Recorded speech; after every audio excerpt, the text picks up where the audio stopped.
Jeliba jabarani filɛbaw Mali kɔnɔ ani Mali kɔkan an ka foli b'aw ye ko kura ka yira la k'a fɔ nin ye aw ka jɛmukan waati selen jɛmukan bɛ sigi aw ye ka daminɛ tɛnɛn ka taa bila jumadon na ni ye fasirikɛbaw olu mana gafe min fasiri an bɛ ɲɔgɔn sɔrɔ kɛnɛ kan walasa ka se ka an nɛn don o gafew ni ɲɔgɔn cɛ walasa ka se ka walawalali k'aw ye todunkan na aw ka se ka faamu laadalako i n'a fɔ nin waati na ne ni balimakɛ Amadu Tolo anw de bɛ ɲɔgɔn sɔrɔ yan walasa gafe minnu b'an bolo an ka se ka an da don o la donc sɔgɔmada in na k'a fɔ ne yɛrɛ kɔni gafe saba kɔni bonyako bɛ n bolo min ye indépendant l'essor ani 26 mars o gafe saba bɛ n bolo n'Ala sɔnna waati min sumana ka di an ma an ka ɲɛmaaw fɛ ni aw tulo garisɛgɛ kɛra min ye o n'a da aw tulo kan nin gafe saba ninnu kɔnɔ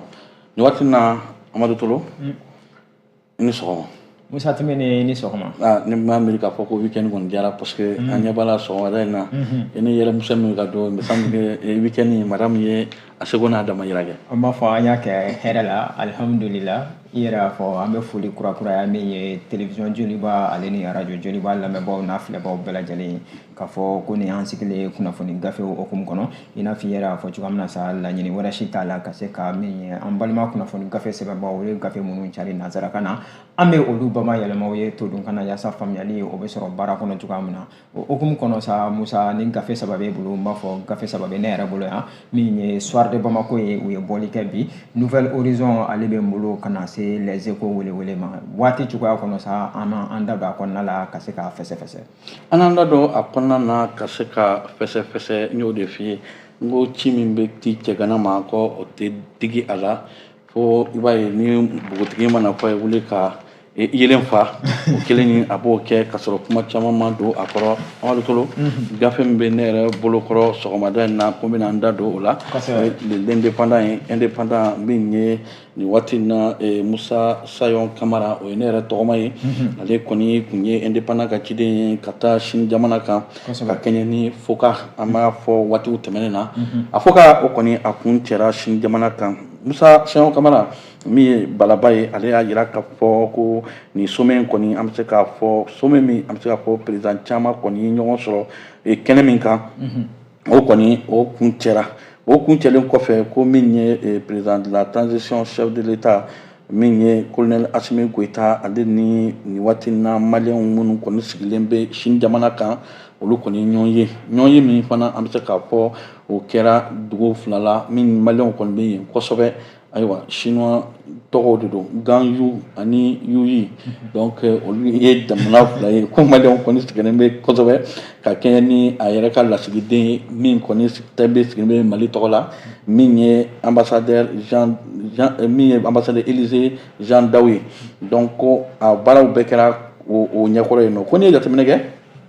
ko nin ɲɔgɔn in kɔnɔna na ko min ye Abdoulaye Doucouré ale ye maliyɛnw ye ale ye maliyɛnw ɲɛmaa ye an b'a fɔ conseil des maliens établi à l'extérieur donc o ɲɛmaa ye yen nɔ donc ça veut dire maliyɛn minnu bɛ Sini jamana kan ale de sigilen bɛ ale de y'o ɲɛmaa ye i n'a fɔ haut conseil bɛ yan cogo min ale de y'o ɲɛmaa ye donc ale de bɛ kuma maliyɛndenw tɔgɔ la ni kungo ye maliyɛndenw sɔrɔ sanga ni waati ale de bɛ wuli ka boliboli kɛ walasa Amadu Tolo o ko bɛ se ka ɲɛnabɔ cogo min ko n'i ye Doucouré jateminɛ min ye marakakɛ ye ale kɔni ye min fɔ a y'a jira k'a fɔ bi bi in na président maliyɛn minnu bɛ Sini bi kɔni gɛlɛya caman de bɛ an kan i n'a fɔ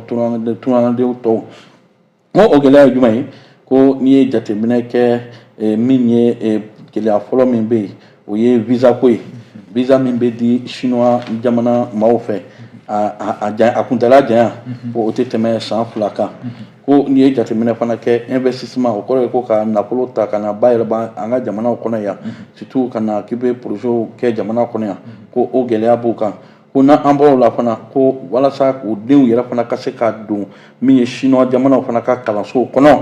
ko o gɛlɛya bɛ yen ani ko k'a bɔ o fana min ye an bɛ se k'a fɔ denw ka wolo sɛbɛn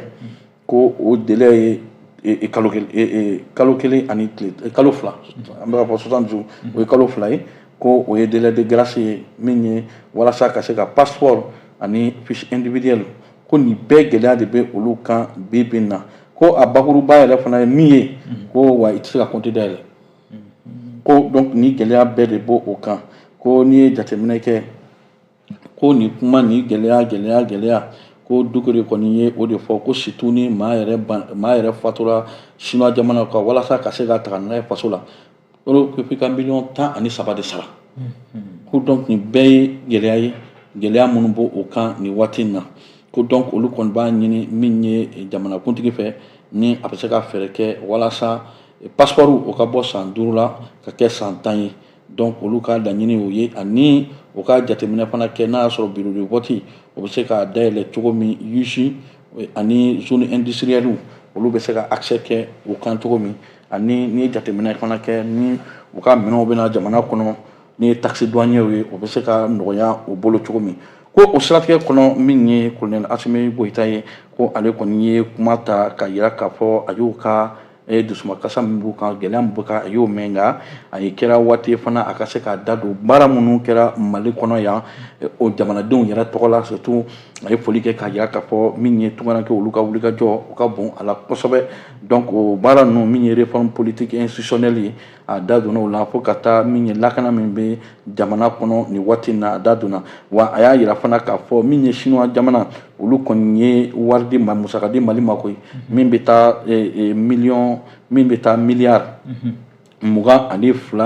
CFA miliyari 22 bɔɲɔnko la nka a tɛ sara wa intérêt t'a kan o y'a d'a ma fu falaki donc a ye o kuma fɔ a y'a yira fana k'a fɔ bolonɔ donna gafe caman na ani Siniwaw ni ɲɔgɔn cɛ surtout min bɛ taa énergie fan fɛ y'a ko o fana bolonɔ donna o gafew la wa bolonɔ donna o gafe la dɔrɔn tɛ dɛ k'a fɔ énergie baara bɛna kɛ nka a dɔnniya fana bɛ ta k'a di aw ma donc ɲɔgɔn fɔ transfert de compétence ko o fana donna a la ani i n'a fɔ technologie ninnu fana o baara ko bolonɔ donna nin bɛɛ kan ko n'i ye jateminɛ kɛ n'Ala sɔnna ko don nataw la ko min ye délégation belebele na bila sen kan walasa ni bolonɔ kɛra fɛn gafe mun na o bɛ se ka nɔgɔya cogo min wa fana a y'a yira k'a fɔ ni Ala sɔnna a bɛna fɛɛrɛ kɛ walasa o ye nin kuma minnu fɔ a bɛ se ka sabati cogo min ni Ala sɔnna wa ministre des affaires étrangères et de la coopération internationale ale fana ye kɔni danganiya di ka yira k'a fɔ min ye passeport ko ye ko ni Ala sɔnna ko a diaspora ta digitalisera don nata la ko o l'a bila a sen kan donc n'i ye jateminɛ kɛ nin ye gafe an ye min bɔ indépendant kɔnɔ i bonya b'a la pasirikɛba o ye Musa Tɔɲɔn Kamara ye o ye ne yɛrɛ dɔma ye. Ni e kumana min ye indépendant kan sa nin wagati in na ne bɛ ɲɛsin Soir de Bamako ma kɛ wagati n'a cogoya kɔnɔ o fana ye caman fɔ min ye Asimi ka wulikajɔ la bari an b'an pan o kunna halisa an bɛ to Soir de Bamako kelen in kɔnɔ yen nɔ o da bɛ wulikajɔ la koyi u y'a yira k'a fɔ ko min ye Segu mara yɛrɛ kɔnɔna la kɛrɛnkɛrɛnnenya la ko Dugabugu manfan na sa commune de Dugabugu k'a bɛna fɔ ko min ye Mali finitigiw ye ko u ye maajugu dɔw ka olu jateminɛ yen nɔ sa ko maajugu minnu gafe yɛrɛ kɛmɛ k'a fɔ ko maramafɛn girimanbaw o tun b'u bolo ko Mali finitigiw k'u sera ka fakunba ni ma kofɔlen ninnu na koyi gafe y'a yira sa Laya Jara ale ka fasiri don a y'a yira ko ka kɛɲɛ ni min ye commune de Dugabugu ale kɔnɔna ye min n'o bɛ cercle kɔnɔ cercle min ni o ye ɲɔni Segu mara kɔnɔna la sa ko kibaruya ko o bɔra ka bin koyi ko sibiri tɛmɛlen min ye septembre kalo tile 7 san 2024 ko ka kɛɲɛ ni min ye araba konjo waatiw ye sa ko min ye Mali finitigiw ye ko u ye poyili kɛ ka bɛn ni min ye Dugabugu kɔnɔna in na ye ko waleya bɛɛ lajɛlen ko a sabatira sira dɔw fɛ kibaruya dɔw ko olu dira min ye Mali finitigiw ma ka ɲɛsin min ye banbagaciman ninnu ma minnu ni u tun bɛ Dugabugu mara kɔnɔna la kɛrɛnkɛrɛnnenya la ko cercle de ɲɔnɔ o kɔnɔna la ko latigɛli la sa bɛɛ lajɛlen b'a dɔn k'a fɔ a bɛ waatini bɔ sa ko min ye bisibasa ye ani lakanabaliya ko o kuma ku fɔn bɛ nin yɔrɔ in na ka waati jan kɛ o hukumu de kɔnɔ sa ko min ye Mali finitigiw ye n'o ye an ka armée ye sa faama maaw ko olu ye wulikajɔ kɛ ko balalen o bɛ ko sudalen sa ko ka taa poyi ka cun kungo kɔnɔna la yen nɔ sa o waleya de hukumu kɔnɔ sa ko u ni maajuguw taara ɲɔgɔn kunbɛn maajugu minnu ko n'a yirala k'a fɔ ko maramafɛn minnu n'a bɛ wele ko dernier calibre ko o yɛrɛ tun bɛ u caman bolo koyi ko o wulikajɔ hukumu de kɔnɔna la sa bɔn kun kan bɔn sen kan ko mukuci o mukuci ko a nana kɛ waati kɔnɔ sa waati min ni a gɛlɛyan bɛ kosɛbɛ kosɛbɛ k'a yira la sa k'a fɔ ko banbagaciman ninnu yɛrɛ ko u tun bɛ encadrelen o tɛ dɔwɛrɛ koyi k'a bilasira ni min ye groupe armé terroriste olu ka wulikajɔ caman ye jateminɛ tagabolo kɔnɔ ko bari min ye Mali faamaw ye finitigiw ko waati bɛɛ lajɛlen na sa k'u sera ka u jɔyɔrɔ la ni mukuci ninnu hukumu kɔnɔna la sa ko Mali finitigiw n'o ye faamaw ye ko u ye se sɔrɔ ko k'a sababuya kɛ min ye maajuguw ye u sera ka dankari o caman olu ka diɲɛlatigɛ la ko dɔw yɛrɛ bɛ yen nɔ sa ko u ye olu sɔrɔ u tɛgɛ yɛrɛ la koyi ko wa min ye finitigiw tagabolo ye min ye Mali finitigiw ye ko u ye maramafɛn caman u sera ka o de daraki nin waleya in bɛɛ lajɛlen kɔnɔ ko waleya min ni a kɛlen filɛ nin sa ko a tɛ taa gɛlɛya kɔ ko k'a sababuya kɛ gafe y'a yira k'a fɔ ko min ye dusukasi ko damadamani ko o yera a kɔnɔ n'i ko muguci ka ban k'i b'a ye k'a fɔ dusukasi bɛ y'a kɔnɔ la ko min ye Mali finitigiw fan fɛ sa ko maa damadama ko olu bɔnɛna u ni na bari baara n'a tagabolo kɔnɔna la sa ko n'i y'a bɛɛ fara ɲɔgɔn kan gafe ka ɲɛfɔli la sa k'a bɛ fɔ bi ko Mali finitigiw ko u ye se sɔrɔ u ka nin wulikajɔ in fana kɔnɔna la wulikajɔ min ko ni a kɛra kɛrɛnkɛrɛnnenya la Dugabugu mara kɔnɔna la Segu région na fasiri min ye Laya Jara ale ka fasiri don a bɛ Soir de Bamako kɔnɔ aw bonya b'a la siga t'a la cɛgana mana mɛn cogo o cogo ko soso t'a kin bilen sabula soso yɛrɛ b'a jalaki a ka teliya olu yɛrɛ ka mɔgɔ wɛrɛ sɔrɔ o bɛ joli wɛrɛ min nin sabula joli kelen o mɛnna a kan bilen donc o siratigɛ kɔnɔna na n b'o f'i ye kulo an bɛ don hali bi o indépendant kelen in kɔnɔ n'i ye jateminɛ kɛ min ye Musa Hayidara ale kɔni bibi na fɔra ko ale ka maaw gɛlɛya b'o kan ka kɛɲɛ ni Jeux olympiques min kɛra a dogolen tɛ maa si la k'a fɔ a kuma kɔni caman bɛ bibi na bɔlɔlɔ sanfɛ ka yira k'a fɔ ko min ye bureau de vérificateur général ye ko o kɔni ye nin dossier in ta a tɛgɛ koyi tolo ko sabula a yirala k'a fɔ ko nin waati in na a kun yirala k'a fɔ Mali ale ka Jeux olympiques min a taara san Paris san 2024 ko o nana fo falaki ko donc o siratigɛ kɔnɔ kuma caman fɔra ko mais n'i ye jateminɛ kɛ nin kuma minnu wulikajɔ kɛra nin waati in na ka kɛɲɛ bɔlɔlɔ sanfɛ ani min ye jabalaniw ni fasiriw kɔnɔ ka yira k'a fɔ ko dɔw kɛra min kɔni faamuyalima sɔrɔ a la ka kɛɲɛ ni musaka bonnakun ye ko min ye minisiriso min kɔni ɲɛsinnen bɛ nin waati in na farikolo ɲɛnajɛw ma olu y'a yira k'a fɔ olu ye 368 millions de francs CFA k'olu ye an bɛ se k'a fɔ olu y'o bɔ Mali wagani kɔnɔ ka di comité national olympique et de sport du Mali ma ko n'i ye jateminɛ kɛ ko nin cakɛda min kɔni bi na an bɛ se ka Habib Sissoko ale kɔni bɛ a kunna ale fana y'a yira k'a fɔ ŋani ko musaka min fɔra ko o ma di olu mago ye ko n'i ye jateminɛ kɛ k'olu kɔni b'a kalama k'a fɔ million 60 ani 360 millions ɲɔgɔnna bonnakun ko o kɔni b'a dɔn k'a fɔ ko a fɔra ko de bɛna débloquer ministère des finances fɛ nka bi na k'olu ye min sɔrɔ tolo a bɛɛ fara ɲɔgɔn kan k'o ye 93 millions 921 633 francs ko o de kɔni sɔrɔla soit 22% min ye montant min fɔra ko donc ni jateminɛ kɛ ko wari min kɔni taayɔrɔ ma ye a kasa yɛrɛ ma mɛn o ye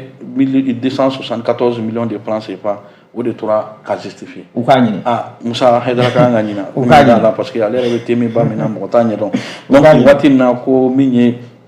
a kɛɲɛ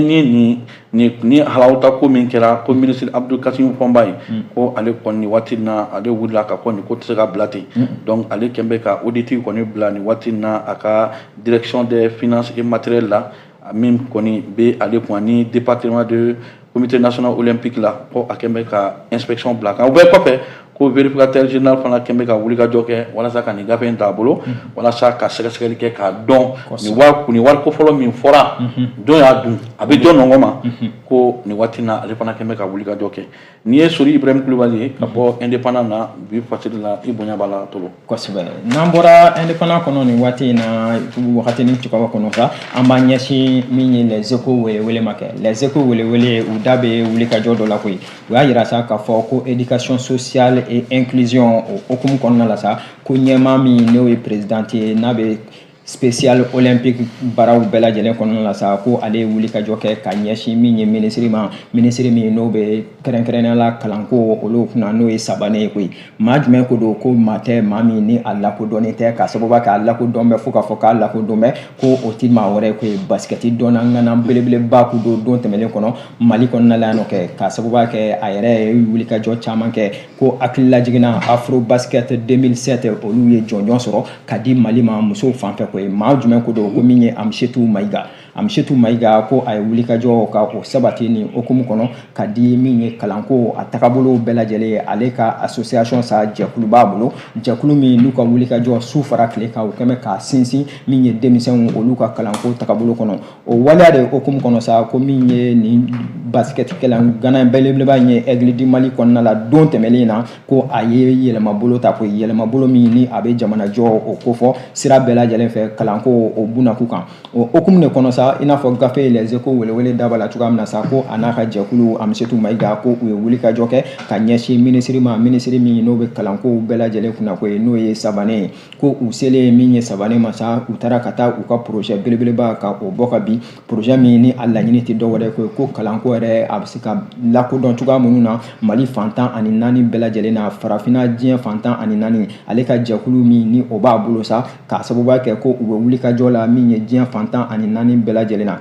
ka kɛɲɛ ni min ye Amsetu Maiga a ka ɲɛfɔli ye gafe kɔnɔ Les Échos welewele k'a y'a yira k'a fɔ ko tiɲɛ don k'a fɔ k'an bɛ don min na i ko bi gɛlɛya caman bɛ yen kalanko tagabolo kɔnɔna la bari ale ka jamana ye Mali ye su fara tile kan a ka laɲini bɛɛ lajɛlen fana tɛ dɔ wɛrɛ min ye Mali denmisɛnw u bɛ se ka bɔ nɔgɔ la cogoya min na u bɛ se ka bɔ dibi la cogo min o sira de kɔnɔna la sa ko min ye a ka nin jɛkulu belebeleba in ye sa u ye wulikajɔ sabati farikolo ɲɛnajɛ ta tɛmɛlen kɔfɛ ka bɔ yen nɔ sa ka don kalanko o bunaku kan ko o de kama projet belebeleba min n'u b'a bolo sa ko u bɛna fɛɛrɛ bɛɛ lajɛlen sigi don nataw kɔnɔna la sa ko min ye éducation inclusive ye sa social inclusive o baaraw bɛɛ lajɛlen ye ko o bɛ se ka sabati cogoya minnu na jamana fantan ani 4 bɛɛ lajɛlen na o waleya de kɔnɔna la ko min ye bonya ye u nana o sigi sa Amsetu Maiga ka ɲɛfɔli la halisa ka ɲɛsin Mali jamana ma kɛrɛnkɛrɛnnen la ka ɲɛsin min ye minisiri ma minisiri min n'o bɛ kalanko yɛrɛ kunna kɛ ko min ye minisiri ye sa ni o ye Si Sabané ye ko ale ye kuma ta ko a y'a yira ɲɛfɔli kɔnɔ Les Échos welewelew ka ɲɛfɔli la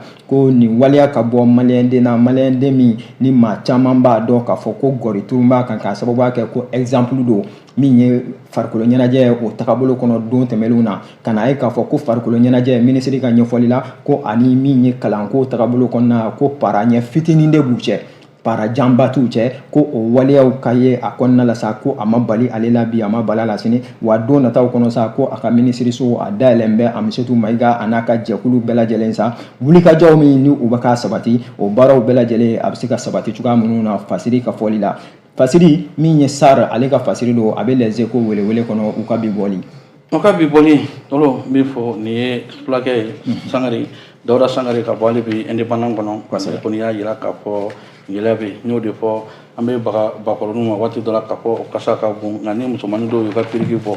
ala k'i ni ci donc o siratigɛ kɔnɔna na n'u ye Dawuda Sangare fulakɛ ale ka fasiri ye min ye ale kɔni y'a jira k'a fɔ ko min ye nin waati in na déclaration dɔ kɛra magistrat dɔ fɛ min kɔni tun bɛ cour suprême na nka bi an bɛ se k'a fɔ ale kɔni bɔra magistraya la koyi déclaration min kɔnɔ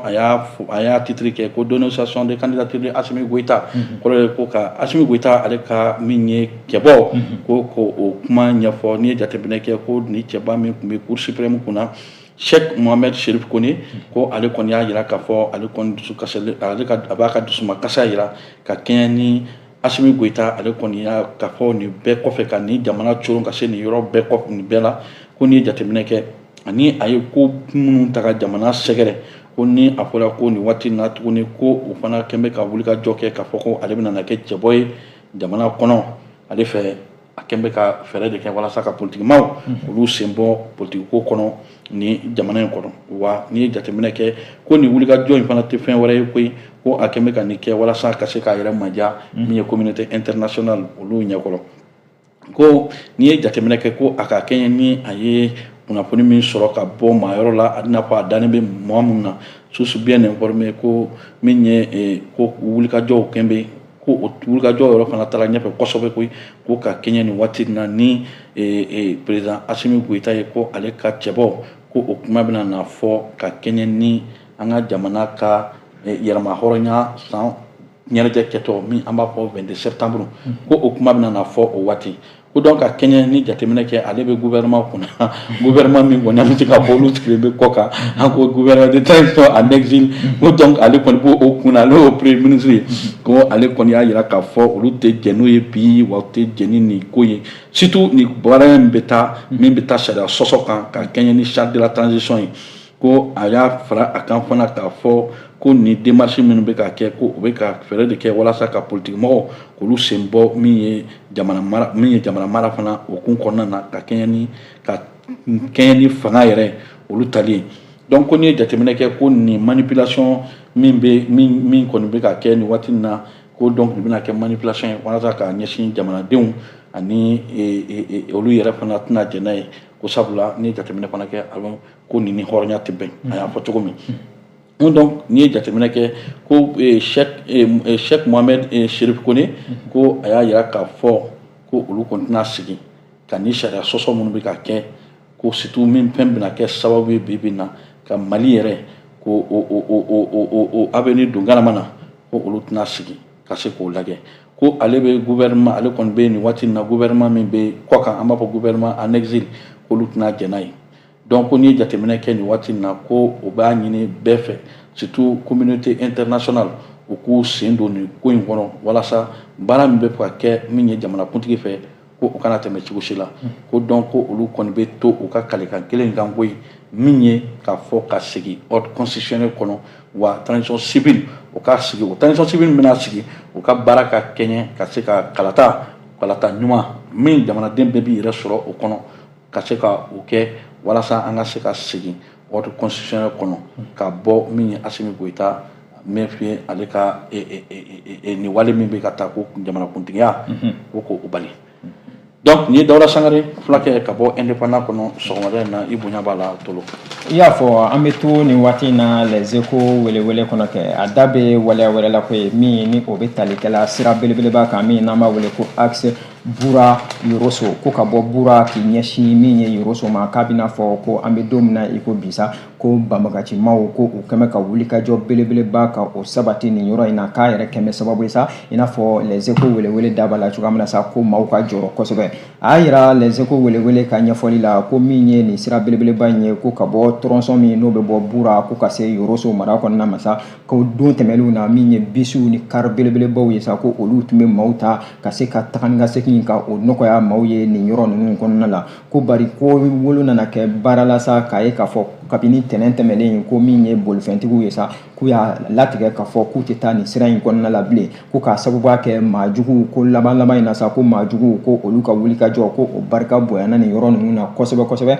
ko hali ni k'a sɔrɔ finitigiw u y'u seko n'u damayira bɛɛ lajɛlen yira ko bari waati ni waati ko nin sira belebeleba ye min ye Bura ka taa se Yoroso kɔnɔna ma ko maajugu ko u bɛ poyi ka maaw ka olu da u disiw kan ka bolifɛntigiw ka olu wajibiya k'u lajɔ ko muguciw yɛrɛ bɛ ye a ko kɔnɔna la u bololaminɛw ko olu ni hɛrɛ tɛ sira caman fɛ ko don sera ten sa min ye Mali gouvernement kana se min ye an ka armée normale ko u ka fɛɛrɛ bɛɛ lajɛlen sigi sen kan sa min ye tagani ka seginw kɔni i n'a fɔ gafe daba la cogoya min sa olu bɛ se ka nɔgɔya cogoya minnu na ko n'o tɛ ko n'i ye nin sira belebeleba in jateminɛ min ye tronçon min n'o ye Bura ka taa se Yoroso fanfɛla ma ko kuma caman maaw bɛ tɛmɛ ni sira ye ko sira fila tɛ a la koyi sira min ni o lakodɔn bɛ nin sira in kɔnɔna la sa nin tagani kɔnɔna la ko nin sira kelen in de don bari ko n'a fɔra waati bɛɛ lajɛlen sa ko maajuguw de bɛ poyi ka na min ye maaw sɔrɔ sufɛlaw ko don tɛmɛlenw kɔnɔna la gafe y'a jira k'an bɛ don min na i ko bisa ko sɔgɔmada t'a la tilegan t'a la sufɛla ko t'a la waati bɛɛ lajɛlen maajuguw de bɛ poyi bɛɛ lajɛlen ɲɛna